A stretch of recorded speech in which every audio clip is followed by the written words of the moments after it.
దయచేసి తమరితో నా ప్రార్థన. రాష్ట్ర బడ్జెట్కు మించి రాష్ట్ర ప్రజలకు ఇచ్చిన హామీలకు మించిన అంతకంటే పెద్ద ప్రయారిటీ అయితే ఉండదు sir.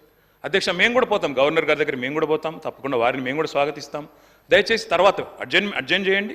Let the honourable deputy chief minister come back, we'll hear his reply after governor వారికి వచ్చిన సెరమోనియల్ వెల్కమ్ తర్వాత అడ్జర్న్ చేసి మళ్ళీ తిరిగి రమ్మనండి.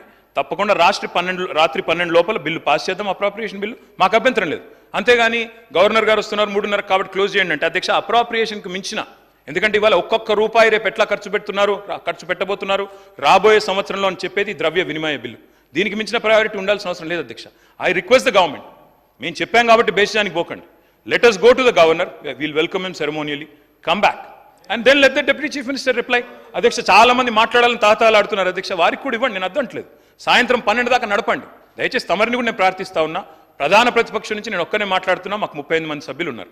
తప్పకుండా మీరు కూడా గౌరవించి మరి రాష్ట్ర ప్రజల అభిప్రాయాన్ని కూడా దయచేసి ఎల్ఏ మినిస్టర్ గారు కూడా మన్నించి రాత్రి 11:59కి బిల్లు పాస్ చేయండి, 12 లోపల పాస్ చేయండి. సవ్యంగా అన్ని కార్యక్రమాలు జరుగుతాయి కాబట్టి దయచేసి టైం ఇవ్వండి. అధ్యక్ష, ఐ రిక్వెస్ట్ యూ. అధ్యక్ష, అరిచేతిలో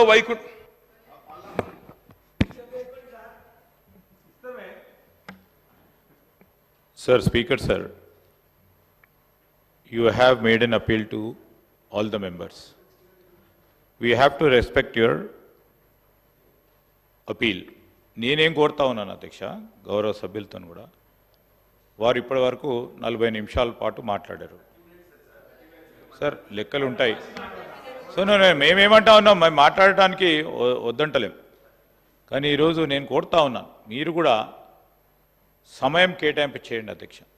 లేకుంటే మనము ఈరోజు ఇక్కడ పాస్ చేసుకోవాలా? సెరమోనియల్ వెల్కమ్, గవర్నర్ గారు బాధ్యతలు చేపట్టే కార్యక్రమంలో మేము పాల్గొనాలి, మీరు పాల్గొనాలి, అందరినీ కూడా వారు ఆహ్వానించడం జరిగింది ప్రభుత్వం తరఫున. నేను వారిని కోరేది ఒకటే, మనం ఇక్కడ చర్చ జరగాలి, డిప్యూటీ సీఎం గారు ఇక్కడ రిప్లై ఇవ్వాలా, బిల్లు కన్సిడరేషన్లో తీసుకున్నాం, పాస్ కావాలా, కౌన్సిల్లో పాస్ కావాలి. Before 12 of the midnight, as you rightly said, it has to be signed by Honorable Governor. So నేనేం కోరుతా ఉన్నానంటే అధ్యక్ష, వారు సమయం తీసుకుంటా ఉన్నారు.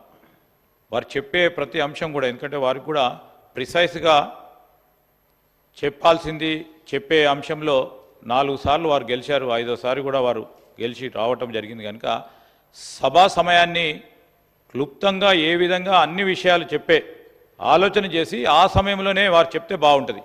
మొత్తం వారు ప్రతి టర్మినాలజీని డిఫైన్ చేస్తూ ఉన్నారు అధ్యక్ష, చాలామంది సభ్యులకు తెలుసు. ఈరోజు నేను కోరుతా ఉన్నాను కేటీఆర్ గారిని కోరుతా ఉన్నాను, సమయం ఇప్పటికే 40 నిమిషాలు వారు మాట్లాడారు, ఇంకో 10 నిమిషాలు మాట్లాడమనండి, కంక్లూడ్ చేయమని చెప్పండి. 1 గంట సేపు మాట్లాడిన తర్వాత కూడా ఇంకా దాంట్లో ఇంకా సబ్జెక్ట్ ఉన్నదంటే ఇంకేం సబ్జెక్ట్ ఉంటుంది అధ్యక్ష?